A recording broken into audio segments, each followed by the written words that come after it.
Hello, welcome to the Talking City podcast coming to you from the Manchester Evening News. As ever, my name's Joe Bray, joined by Simon Bajkowski, and thankfully the international break's over for another 3 weeks. We've got another one 3 weeks. It's coming up. really Oh quick, isn't dear. it? Yeah. Yeah, Very I start of think October. I think we both realised book some holiday, book some holiday in that international break because it's been a long fortnight since Yes. that last game. Yeah, it has. It's changed season. It's been so long. It's now Mhm. absolutely freezing and raining as opposed to just raining. So yeah, autumn/winter is here. I think big coat for the Brentford game. Although we both have a quite an impressive record of getting the wrong outfit for each game. Don't do yourself down, Joe. You normally win. I'm sort of I'd say 80-20 you come out on top, but we're never the same. That's the key. We're never in harmony with our clothing choices. Maybe this needs to be a new feature on the podcast. Just who's got it wrong this time. Who was cold or warm or whatever. Yeah. Speaking of this is a segue and a half. Speaking of fashion choices, have you picked up the new Oasis kit, Si? No, I haven't. Not really sure what to make of it, really. I mean, the photo shoot I quite like. I quite like the sort of recreation of the album shot. I'm not sure I like wearing an away kit for a home game and a home Champions League game against the team you played in an actual final. But yes, the kit will be worn against Inter Milan on Wednesday, and then select away games in the Champions League. It just all feels a bit. I don't know. Feels It's a long way, a lot of effort to get an Oasis ticket, isn't it? Let no yes, design his own yeah, kit. But but I also agree with you. The photo shoot's good, but I'm not sure on the kit. yeah, and the more kits that there are, and the more kits that there are to buy, sort of the more expensive each kit gets. Because it's going to be worn less, I suppose. Like, nice if people love the fourth kit and want to get it, then great. But if you bought the away kit or the third kit and then you suddenly realize that it's not going to be worn as much, because as we kind of know from 1999, the real success of a kit is when the team is wearing it for which matches. And yeah, sort of, I think you'd be a bit annoyed if you bought one kit and then like, oh, actually, they're going to wear this fourth kit for X match. But I don't know. Maybe I'm just being grumpy because it's a Friday morning. Who knows? But yeah, I think the away kit and the third kit, the 99 and the crimson one, they seem very popular. You see them being worn a lot, and yeah, in America for the tour, they were all over the place, like really popular. I'm not sure this one will have the same effect, but it's going to have to be a fashion choice, isn't it, rather than the, they wore this kit because they've got 4 away games. I can think of 3 of them where there's going to be a colour clash, so they've got to wear another kit. Maybe PSG they can get away with wearing it. yeah, yeah. I mean, I've seen people saying, "Oh, they'll wear it for Oasis gigs and things like that," and Fair enough. fine. Um, But yeah, in terms of the team actually wearing it, I'm not sure. Although the fourth kit is better than the Noel Gallagher designed font that is going in on the back of the shirts in like every competition apart from the Premier League, because that is properly awful. So yeah, swings and roundabouts with the fourth kit. Yeah, I did see it in person yesterday when I was at City, and it's slightly better, but yeah, I can see why it's a fourth kit and not an away one. But I mean, the away one's done ridiculous sales, hasn't it? So that'll be the real judgment. We're talking about this because there hasn't been a lot of football. There has been some football in terms of the internationals, but not really in terms of City. The biggest news of the international break is that Nathan Ake's picked up an injury. Talk of it being a muscular hamstring injury, you wouldn't expect him to play against Brentford, and you would hope that he's not out for too long. But he didn't look too happy when he was being stretchered off, and the initial noises from the Dutch camp didn't feel like it was going to be good news. Guardiola will give an update today in the press conference, although his update will probably be, "We've got training, let's wait and see." Yeah, I mean, hasn't played that much this season, but it's not a good player to lose. no, all I would say is that hamstrings sort of never seem good, but are never actually that bad. Like nobody walks off the pitch and says, "Actually, my hamstring's fine, but it's just tweaked a little bit." They're always like, "Ow, my hamstring," because when something goes in it, you really feel it. But actually, a hamstring is never like 6 months out. It's maybe like 2 to 6 weeks. So I mean, yeah, hopefully we'll get some clarity from Guardiola. But I mean, Ake, I think he had a hamstring, did his hamstring in the treble season at Bayern Munich, where Kingsley Coman and Leroy Sané were sort of tearing him to pieces, and you thought, oh, this is bad. And then he was back playing in like 2.5 weeks, and you're like, right, okay. From a few discussions that I've had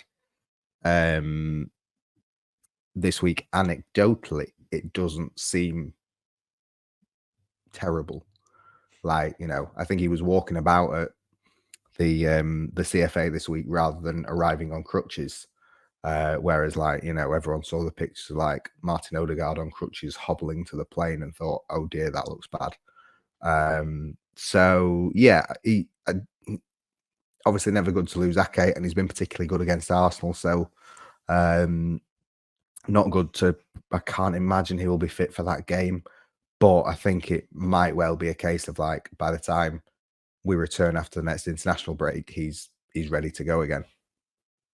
And they've got Gvardiol, who started reasonably well. Not the best game against West Ham, but he's fit. He's got a lot of football under his belt, and is a sort of a ready-made replacement who's already in the squad, already in the starting 11. So it's not the worst position, and I'm wondering if Rico Lewis could fill in on that side after his England performance, and you can bring back Kyle Walker, the played Manu Akanji there. You do have the options for left back, but I'm thinking with them, is it 4 games in 11 days?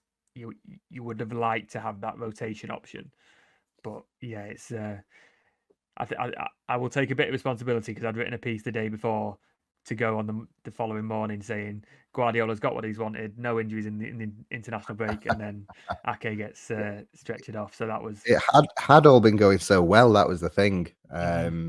Yeah, but then that was it's a very public thing when you see someone. I think he ended up being stretched off, did he?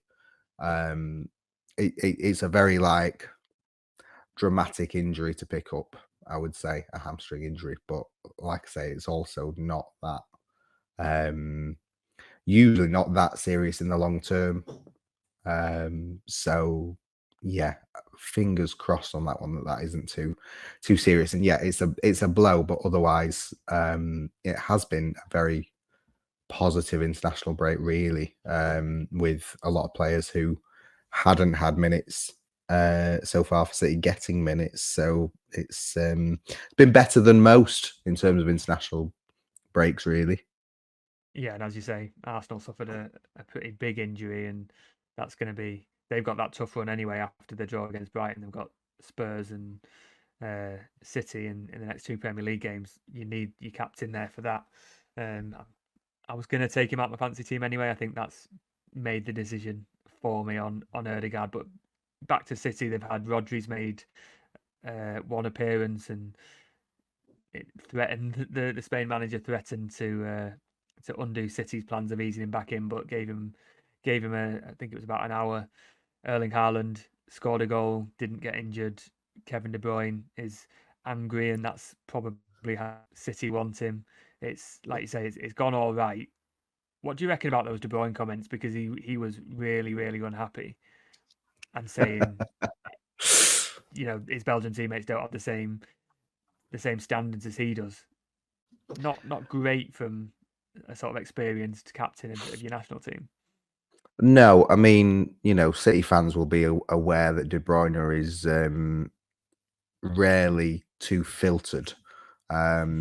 He allowed himself to be filtered after the Belgium game and said, I won't tell you what I told my teammates in the dressing room. Which you thought, after hearing the rest of what he had to say, you thought, wow, there's more to this. Yeah, it didn't strike you as someone who has much patience to carry a team for the rest of an international cycle. You know, Belgium now, or like any other international team, are all about building towards the 2026 World Cup. Um, at which point De Bruyne will be 35, I think. And he's got 70 games a season at City. Like, does he want to be spending 5 international breaks in a season,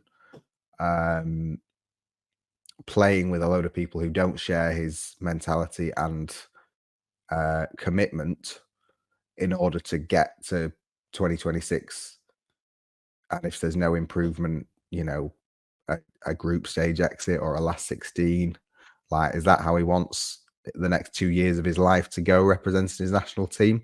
Like, you know, maybe he's angry because he does absolutely want that, and he realized it's a bigger challenge than he expected, and maybe his anger fuels improvement and they're much better and everything's great again. But, you know, if you De Bruyne after that game and you coming back to City where you've now got 4 games in 10 days and 7 in 21, you're sort of thinking, right, if I'm going to prioritize, it's probably going to be club over country. But, you know, the natural time to retire from international football is after a major tournament, and not sort of when you've had a hissy fit because it's not been good in one game. So yeah, I think it sort of adds to doubts over his international future, but it doesn't necessarily confirm his international retirement. I think he'd said over the summer he will stay and help and bring through that new generation. But yeah, like you say, maybe he didn't sort of foresee exactly what that would entail. And I suppose when you playing with City, who are the best in the world, and the standards are so high, then you go down and you're not playing with players of that same caliber, especially when the better Belgian players have all retired now. You, you can see that there would be a difference. But I mean, he scored 2 goals in the previous game, and he's continuing that good form. So he's probably just wanting a bit of help and a bit of sort of people matching his approach. So I think that's one to watch. But when he's talking about he wants the project to be right for his future at City, and you can tell that he still wants something from the final years of his career. He's not looking to just sort of fade away, and maybe that's why there was thinking of Saudi in the summer, but he didn't. He didn't get any offers. But I'm starting to lean towards the idea that he might have stayed anyway because City remain at the top of world football, and he's got those opportunities. So I think it's all tying into a lot of mystery about De Bruyne and what he's going to do, and maybe he doesn't know, but I think he wants to be playing top level football for as long as possible. I think that's kind of the message we can get, regardless of what's going on with retirement and contracts and talks and all that sort of thing. Yeah, I think so. And you've more guarantee of doing that for City than you do Belgium, because City will always be challenging for trophies, pending charges. But Belgium, you know, haven't really challenged in the last few years, and you know, don't look to be moving forwards. So yeah, if De Bruyne reaches a point where he feels like something has to give, then probably more likely he's going to give up international football than he is going to move to Saudi Arabia for to sort of prolong his career. I think, like you say, I think he will try and keep going at the highest level for as long as he can do it. And he's seen this season that he can do that at City, but maybe he can't do that with Belgium if the people around him in the Belgium team aren't showing the same commitment that he wants. I just like how quickly we've got to angry De Bruyne this season. Yeah. This should be the time where he's refreshed and calm and collected. He's had a nice break, but he's very angry, and I think that can only be good for City. Some good news in the fact that Phil Foden and Savino are back in training. The decision to keep them away from international duty and just give them that time to recover seems to have worked. They're both been training this week. Can you see them playing against Brentford, or do you think it's going to be a case of of easing them back into action. I suppose Foden's been ill for a bit longer than Savinho had a knock on his knee. Yeah, I think they will both probably be in the squad, but maybe not the starting 11. Although Foden did so well against Brentford last season, I think you'd be tempted to throw him in there. But yeah, I think you're looking at a squad that is only missing Nathan Ake, maybe Haaland as well with personal circumstances. But I think, I mean, Guardiola will confirm. But Haaland trained yesterday, so I would expect him to be in the squad, despite the sort of passing of the close family friend this week. So yeah, I think it will be, almost a fully fit squad for Pep to choose from. Well, let's take a break there and we'll come back and discuss a bit more about Brentford and a couple of other bits that have popped up towards the end of the international break.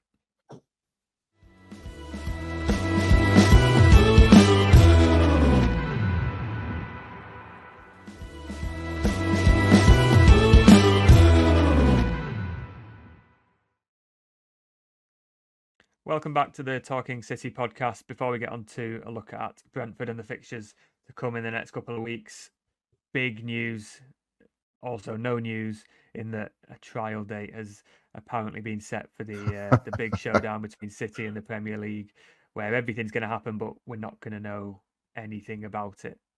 It feels like big news, but it also feels like it was going to happen anyway. Yeah, no, it's not big news. It's not any news, is it? Tiny news. I don't want to sort of do down a story, but we all knew it was going to start in September. So, like, every day that goes on in September and it hasn't started, you sort of the chances of it sort of a decreasing number of days it can be as we move through the month. So yeah, it's on Monday. Huge news, doesn't change anything. And like you say, we still won't know what is said. Hearing will be like till Christmas basically, and then it'll take probably 4 to 8 weeks for a judgment to be written up. And then you've got an appeal, which won't be massive, but will still be of some time.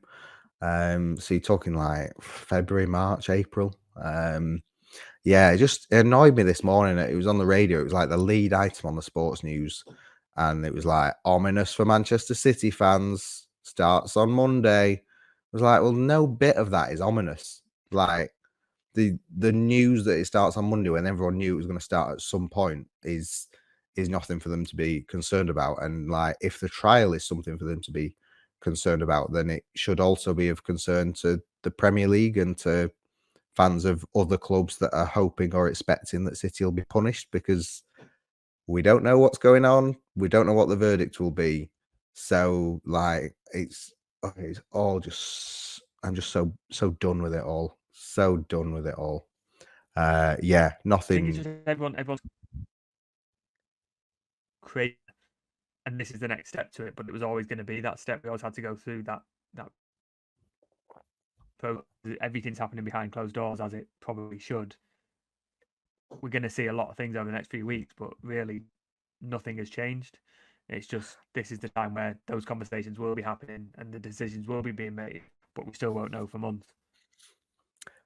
Yeah, and like, maybe it's just because I keep seeing that magic hat on Twitter and losing my will to live. But it's just like, it's all so complex, and nobody has sort of any grasp over the main evidence or how it will be used or anything like that. And not that I do, but at least I admit that I don't, because we can't know it because it's being acted out in private. But like, if you're desperate for like an arbitration fix, then the associated party transaction rule decision will likely come this month. But it's all really dry, and like, is it really? I'm not trying to do down the importance or significance of the charges, because it could be huge. And if City have basically committed fraud, then, as we've said many times, they should be expelled from the league. But it's kind of got to be expulsion or fine, and everyone moves on with their lives. And you can only really react to things when there are changes, and there's nothing that's changed. And like, really, is anyone excited about the APT rulings to see, whether they are lawful or competitive or anti-lawful, or is anyone just looking to see, oh, City won this, oh, City lost this, right? So that means that they've, because as soon as the APT rulings come out, it's going to be, what does that mean for the Premier League charges? And the only answer will be absolutely nothing. But the circus carries on. I think, yeah, everyone just wants to know the final Really answer, negative don't they? pod, this, isn't it? I do apologise for it, We'll but find something to cheer ourselves up about. But no, everyone just wants the answer, don't they? And because we can't have it, we're clinging on to anything that we can get. But say that trial was televised, every minute of it, no one would yeah, watch it, because it would no, be the most boring thing in the world. So I think, yeah. again, it's a bit of like the mystery of, what's happening, and is something happening? But like you say, we don't know, and we're not going to know. Yeah, and it's like, people can't get the big pictures, the small pictures. Like, there are people who are paid to give their opinions on it who just like haven't researched the most basic of facts about it. But like, we've been told for so long about, UEFA was all time barred. The Premier League isn't time barred at all. So, that's why City will get done for it. And then like last month or whatever, it was like, oh, well, the hearing has to start on this date, because otherwise statute of limitations run out. And it's like, oh, hold on a minute. I thought statutes didn't apply. Oh, now it does. Right. And it's like, well, still there's just so much needless noise in the debate about a thing that very few of us like know too much about. That's why like accountants exist, because they have specialist knowledge that everyone else thinks is worth paying for, so that they don't have to know. And now suddenly everyone is an accounting expert and a legal expert and knows exactly what the evidence is, despite not having seen any of it. It's But that's good, though, because people will then accept the decision for what it is, whichever way, and we'll be able to just move on with everything else when we get that verdict. And that is it as well. Everyone who thinks City are guilty will think City are guilty, whatever the result is.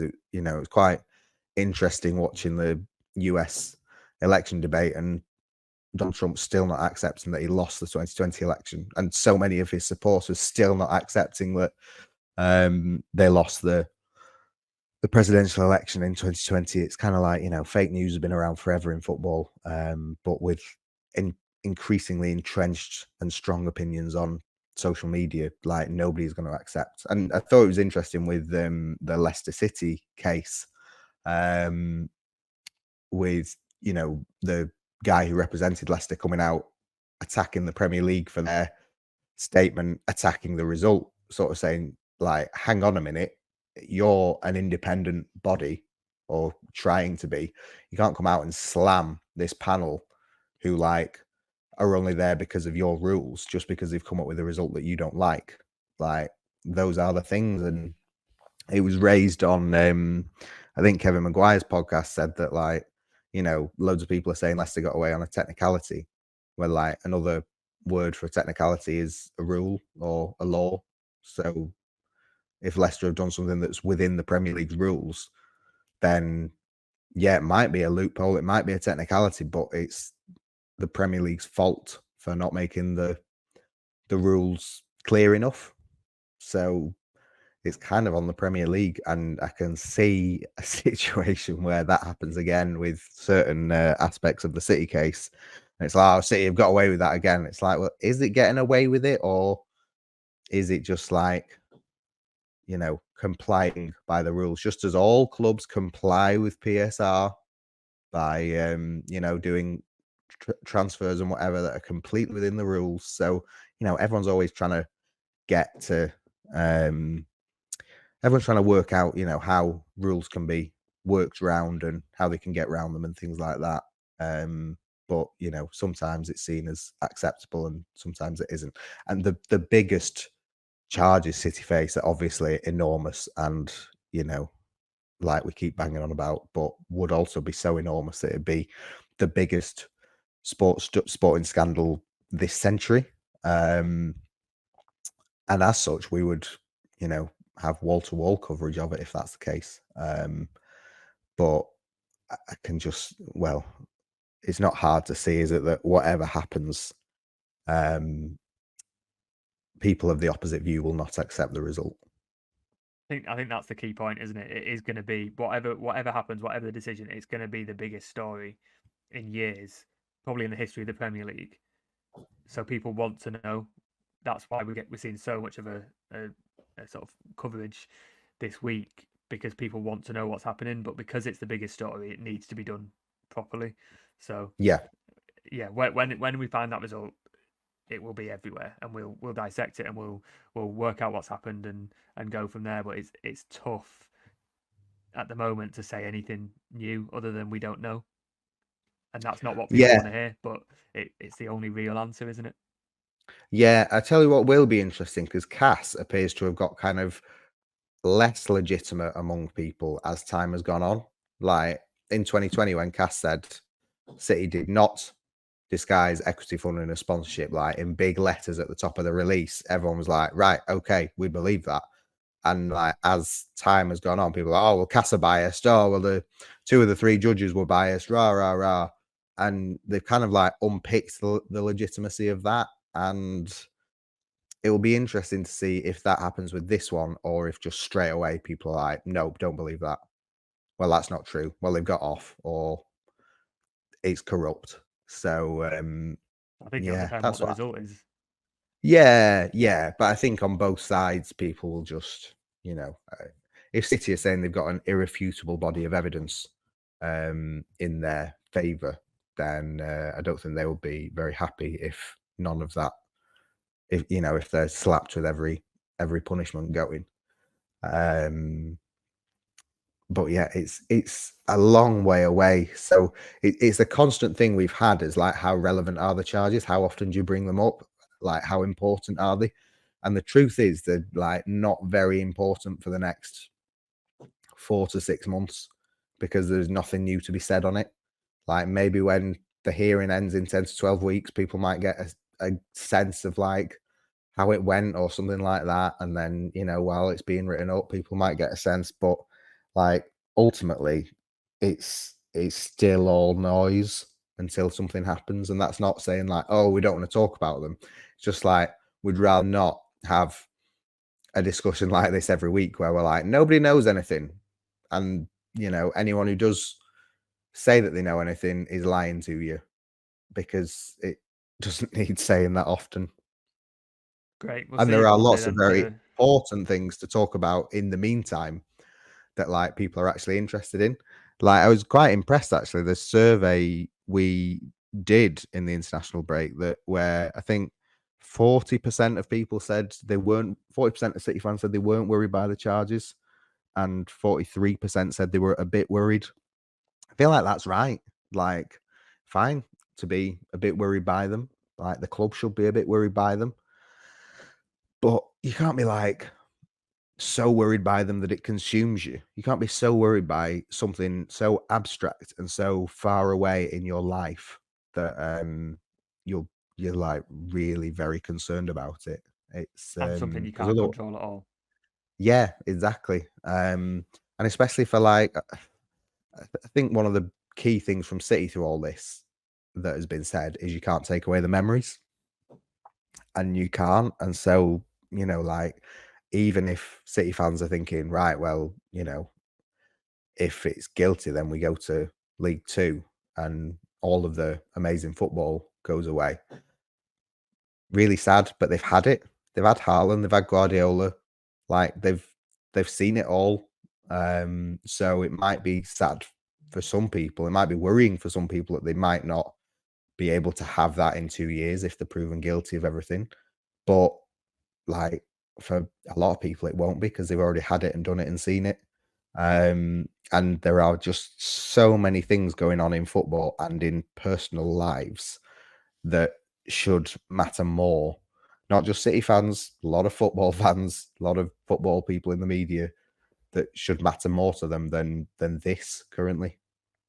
I think when we come back on Monday for our podcast and we maybe or maybe not talk about the charges, you'll have to think of another viewpoint, because I think you've covered everything quite comprehensively there. But again, it's nothing new that we've not been saying for months, is it? It's the No. same old, and any development until the actual verdict isn't necessarily a development. But let's park that for now. I'll let you breathe for a moment on the charges. Let's go back to Brentford. You mentioned that Haaland might be missing. He's had a bereavement in his sort of family friend circle. City always allow players to go off if they need to for that. There's 4 games in 11 days. You said 7 in 21, did you? They're going to have to play without Haaland at some point this month. What do you think they can do? Maybe against Brentford, maybe against Inter or Arsenal or Watford. What do you think the first choice to replace Haaland will be in the coming weeks? I would guess Foden, maybe.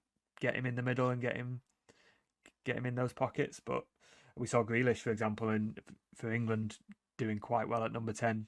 Ilkay Gundogan's played there. I'm not really sure which way Guardiola goes, but it will be interesting to see who he picks. Yeah, I think an up to speed Foden would be up there.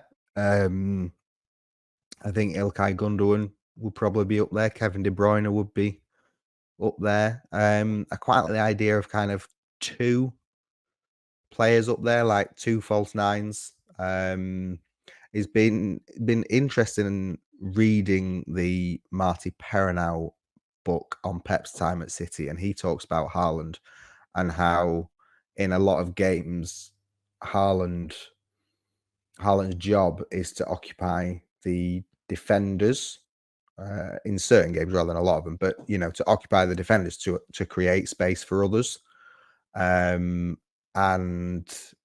that has been the case in previous seasons against Brentford and against Arsenal, which we've talked about before, but they sort of, or in the book, it's talked about as like Haaland being a false 9 because his job is to occupy the defenders to create space for others, and he's doing it high up the pitch rather than taking them further up the pitch to create space behind them. But it's still kind of the same job. So as much as it will necessitate a different style of play for City without Haaland, I don't think it will be as different as it maybe should be, considering they don't have another sort of 6'5" goal machine.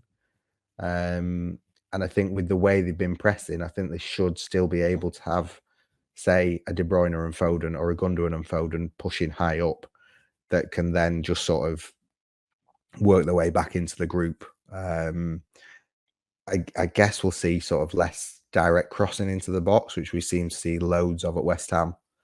And it will be interesting to see if they still prioritize the wings, which they have been doing in the first few games, or sort of work more through the middle. But I don't know. I feel like we might be sat here in a month's time or whatever saying, yeah, well that was obvious and that worked really well. Do they need Erling Haaland, for example? Are they better without him? We'll come Yeah. back to that one. We've not done that for a while, have we? No, But no, no. I can see the benefit of having maybe Grealish and Bernardo on the wings and Foden and Gundogan and De Bruyne in the sort of middle trio. That feels like it could work quite well in terms of control and just waiting and finding those spaces. And you've got 3 or 4 different players who can make that run behind the defence. That feels like what Guardiola would look for. Maybe not that specifically, but something along those lines. And he's got the players who can do it. But then you have Doku and Savino who can stretch, and James McAtee. I mean, he played well for England under 21s, and Pep's talked him up and said he's going to be needed. This is the period where he will be needed, whether it's off the bench or from the start. You can see he's probably going to look at this run and think I've got that opportunity to do something at number 10. And if he is as good as Pep says he is in those pockets, then he could be really, really important in the coming days. I think with the defence, you've also got the options as well. I'd like to see Rico Lewis go a bit further forward, but I appreciate how good he's been at right back. We had a settled squad before the international break. I think we're going to see a lot more rotation, and I think Brentford will be the start of that. But when you've got Inter Milan and Arsenal coming up after it, Brentford have been very, very hard to beat. They're the last team to beat City at the Etihad, aren't they, of course? So it's a pretty tough run, even though they're all games at home.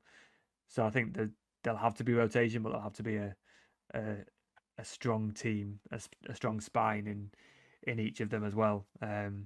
But yeah, I think Brentford is not the best game to return to. Really, they look like they've got a bit of themselves back this season. They've lost Ivan Toney, of course, but Mbeumo looks like he's doing quite well, and I think it will be a bit of a tough game. Can I get any advance on a tight win, or are you thinking that Brentford are going to be as stubborn as they often are? I mean, I may as well just go for a 3-0 Erling Haaland hat trick. I do think it'll be a tight game, but I think as long as he's okay to play, Haaland's in the sort of form where he can take advantage of any kind of slight slip in Brentford's kind of defence. And yeah, I mean, it would just be historic if Haaland scored 3 hat tricks in 3 games. So let's go with that for the hell of it. And that would put him on 100 goals in 103 games as well, which is not bad. Not bad. Not bad going. Not bad. But Yeah. as you've said in the previous podcast, he could get it in 3 weeks because there's some tough games coming up, and we will see. So yeah, I think it's about 24% of City's points that they've won over that time. It's pretty good going for one player to have so many direct involvements in City's points. Yeah. There's goals and there's big goals, and you want your striker to score big goals. I think Foden must. I would guess that Foden is second on the list, but he'll be nowhere near 45 points. Yeah, I've not done that. I've not gone that deep into anyone else, but yeah, De Bruyne is the most. I'm giving away the whole piece here, but De Bruyne has 21 assists of Haaland's 97 so far, which is more than double anyone else, and he was out for 4 months, so it's yeah. Not a bad way to spend a day, just looking at a very good player scoring clinical goals after clinical goals. Hopefully, for City fans, we'll see a few more against Brentford. Hopefully, he's in a good enough condition to play. We'll find out what Pep Guardiola says about Haaland, about Ake, and probably not about the Premier League charges in his press conference on Friday. You can find all that on the Manchester Evening News website. We'll be at Brentford to bring you all the action as it happens on our blog. It's obviously not on telly in the UK, so you can get regular updates on the MEN and all the analysis as you can expect after the game. We'll be back next week ahead of the Inter Milan game, I believe. And yeah, if you can, as ever, give us a like and subscribe, leave any comments, any questions you've got for us on YouTube, and we'll do our best to answer them in the next few weeks between all these games we've got coming up. So yeah, thanks for joining us, and we'll be back next week.